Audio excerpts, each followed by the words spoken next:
Hello everybody, my name is Connor and I am here with the meta match you've all been waiting for. We have Buggy versus Iceburg. Honestly, Buggy is so fun to play. I know he's not exactly meta, but oh my god, he's so fun to play. We are going to tap our 1 Dawn and play our stage. Pretty awesome stage if you ask me. Allows us to cycle through our deck really fast, and Iceburg is now at 3 Dawn. Look at his beautiful Iceburg Dawn, and the beautiful altar, and I know he just got it, so slay. And he's going to play his stage and get that rested Dawn.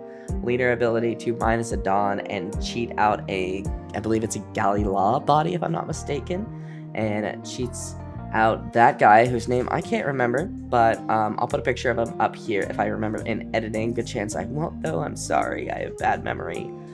We are at 4 Dawn, so I think our play is to swing 6 at Iceburg, see if we can get a life, and yep, we go ahead, get a life, tapping 3, and we're going to play Peel Off.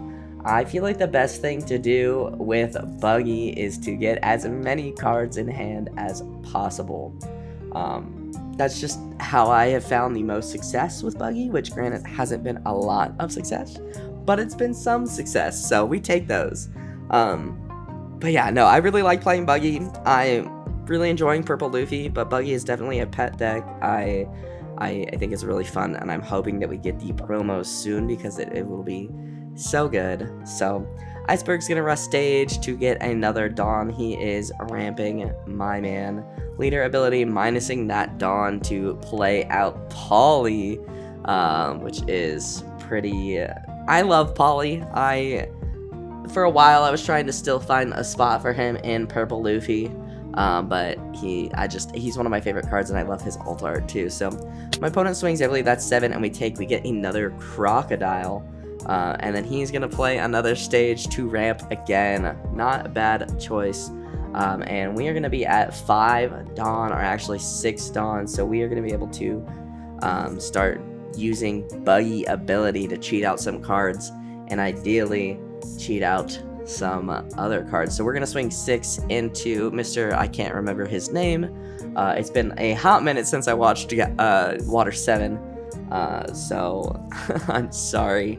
But let's see, we're swinging 6 there. I think he is a 6 base. So trying to decide what he wants to do. Yep, he goes ahead, lets him go, and he gets to ramp a Dawn on KO. Kind of a bummer, but you know, that is okay. And I think at this point, I'm thinking that we should play Croc into Bones. And get some draw there, but who knows. And yes, I have all my beautiful alter Crocs. You guys know me, you guys know I am a Croc simp, I'm a Croc fanboy. I discard the Kabaji there, I believe that's Kabaji, tapping 5, playing out Croc into Bones, drawing 2, and I think it's a trash 1. Do I forget to trash 1? I'm a shit idiot fool if I do. Yeah, I forget to trash 1.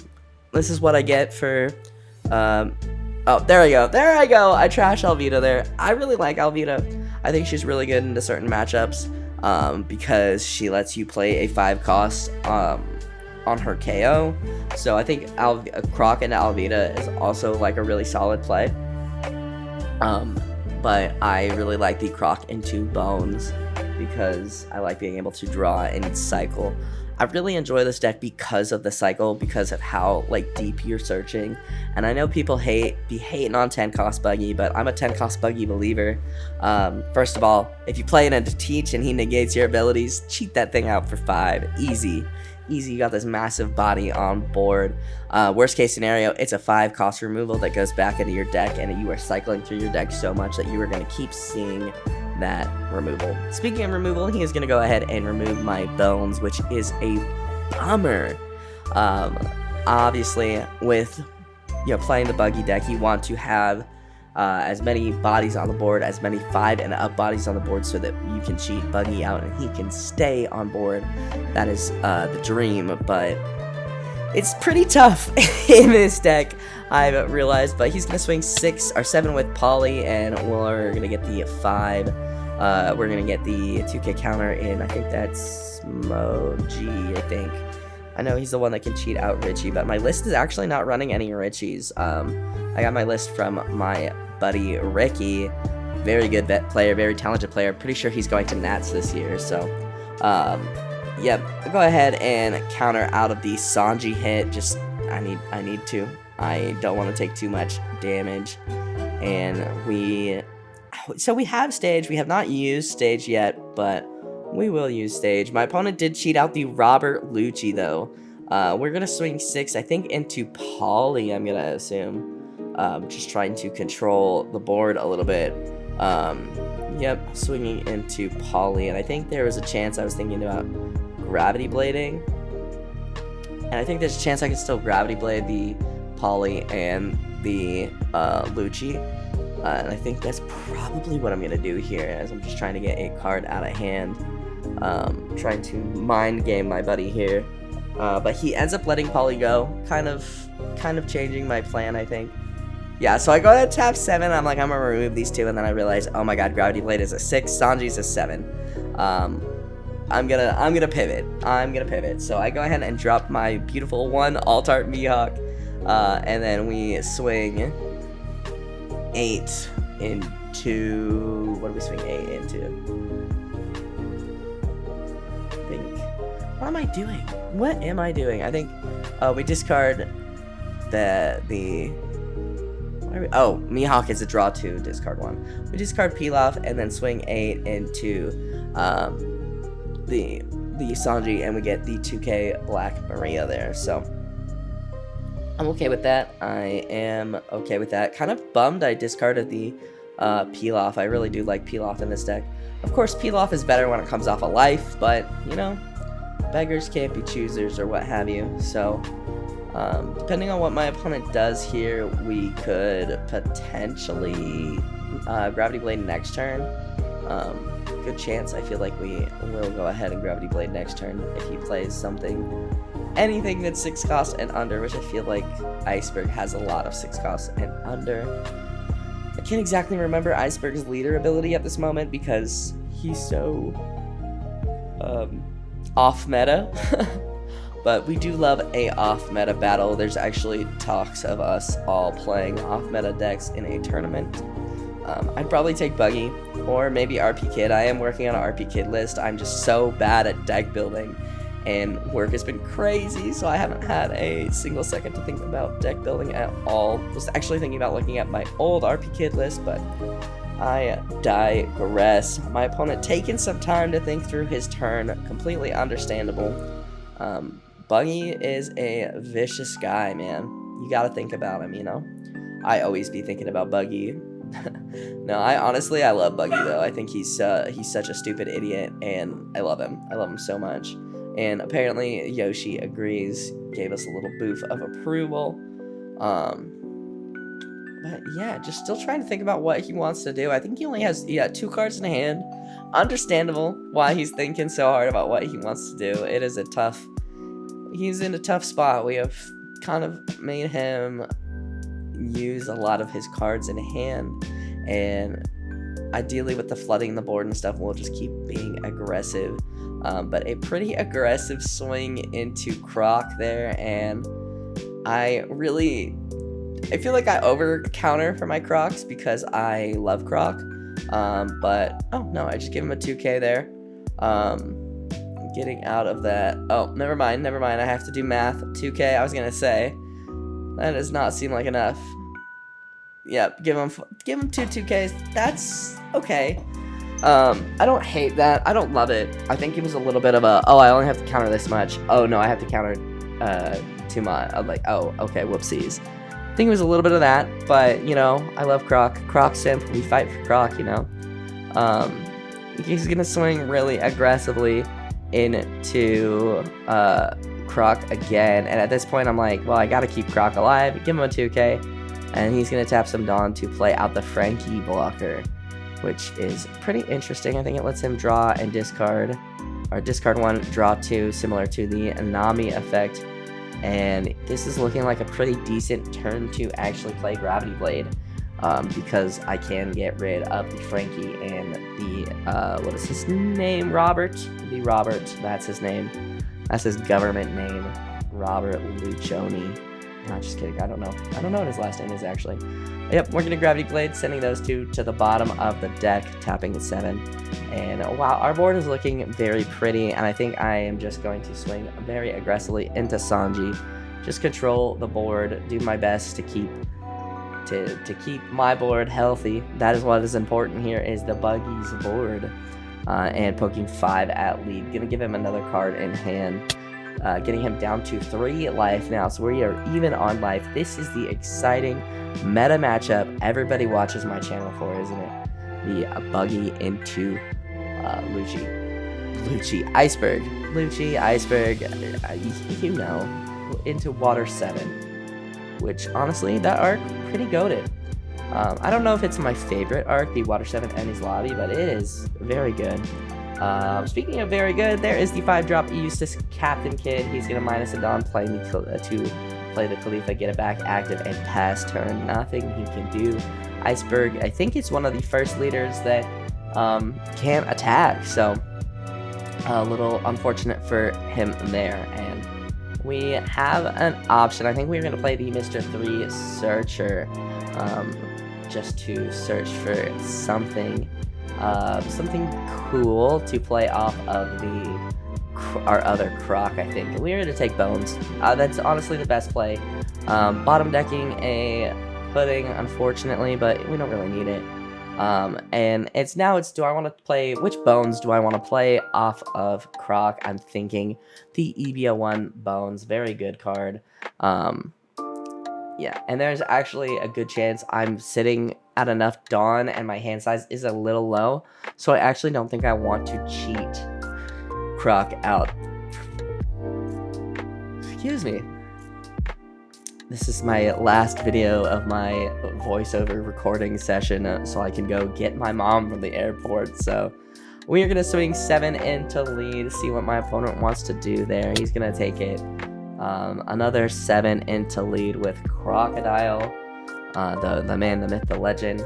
And if I can cheat out Croc and Bones onto the field, if I can find a 10-cost Buggy, he will be able to stay on the field because he'll replace Mr. 3. And yeah, so he ends up blocking the Croc with the Kid and a 2K, and then I Croc and drop Bones again. I'm going to drop Pudding because I want to keep Mr. 3 because I want to search for 10-cost Buggy. We have not seen a 10-cost Buggy yet, which is pretty rare. I feel like I am always seeing my 10-cost Buggies.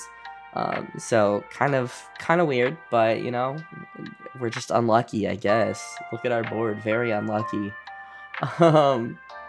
Yeah, no, I think this deck is really fun. If you're looking for like a really fun deck, I'm a big fan of mono blue decks though, like Boa, like sure Dofi, like I get it, Dofi's really good, and like I played Dofi briefly. I played Dofi for one tournament and got first place, so that was cool. But yeah, I just think mono blue is really fun. Lots of removal, lots of, yeah, I mean, if you guys have been around since like 7, you guys know that I was on that Boa train for a long time.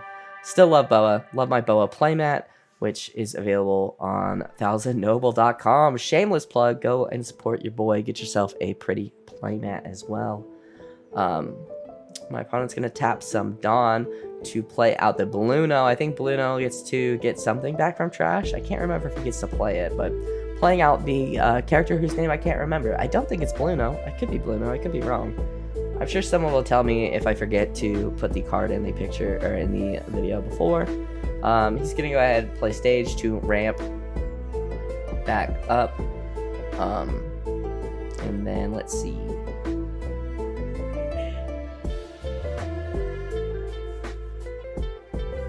He is going to swing the Khalifa.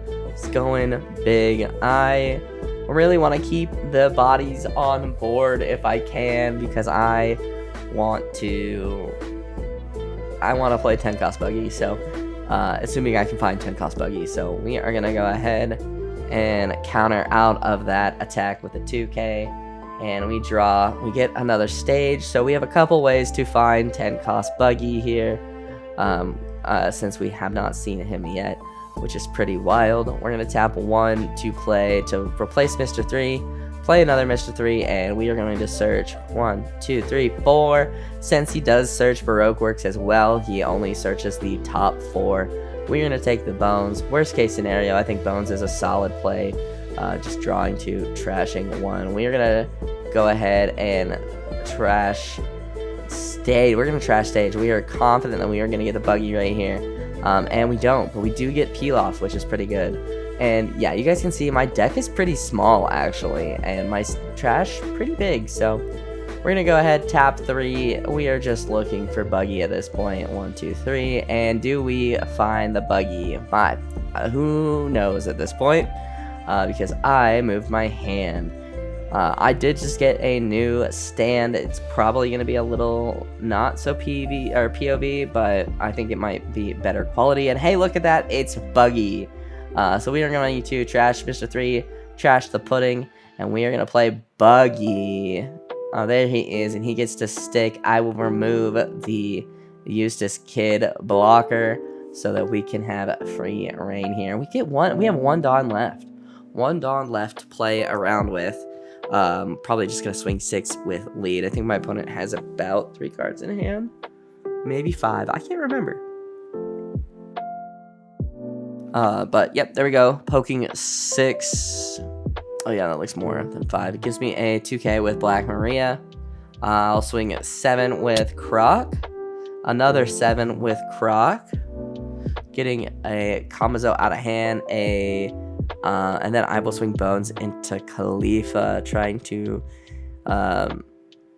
get Khalifa off the board, but he does end up giving me 2 Khalifas and replacing his Khalifa with a shiny Khalifa, which, understandable. We always replace our boring cards with our shiny cards, given the opportunity. You have to. Shiny cardboard makes everyone's brain go burr. So 1 card in hand, depending on what he drew. We do have 1 blocker in the Mihawk, and we have our Buggy for next turn. So ideally, gonna be able to get the win with the 10 cost Buggy. Not even one of my shiny 10 cost Buggies though, unfortunately. So that is kind of a bummer, but I think we are sitting pretty. They do have 3 attacks. Even if they have a Rush Sanji, we can block. We could block earlier with Mihawk if they have a Rush Sanji. But I think they're just going to swing a little aggressively. Swinging the Bluno. I think that's 8 into Bones there. And yeah, I'm gonna let him go. Can't really afford to save him. And yeah, so trying to figure out how best he can stay alive here. With 1 card in hand, he's gonna swing very aggressively into Croc, and I'm just gonna give him that 2K, attaching a lot of Dawn onto Khalifa. I think Khalifa is a base 4K though, so yep, getting up to 7 and then swinging the rest of his Dawn attached to the character I can't remember into Croc, and we sacrifice Mihawk to keep Croc alive because Croc is our boy. We love Croc. I'm sure. I think I'm really clever with the Croc Dawn with the Cross Guild deck. So we go ahead and swing 7, trying to get some cards out of hand, and we do. We get the 2 cards out of hand. Swinging 7 there, and 10 with our 12 with the Buggy, and yeah, sitting pretty there. So that is that game. A little bit of a fun. There's my pretty. There he is. Yeah, I just wanted to show this game because I think that Iceburg is very cool. I want Iceburg to be good. I think EBO2 has some stuff where he might be getting better. And honestly, Iceburg versus Buggy, who else is posting that? That is very funny to me. So, yeah, that is going to do it for me, guys. Thank you guys so much for watching. If you guys like this video, hit that like button down below. Helps me out more than you could ever know. Go ahead and subscribe if you are new, and I will see you guys in the next video. I hope you guys have a wonderful rest of your day.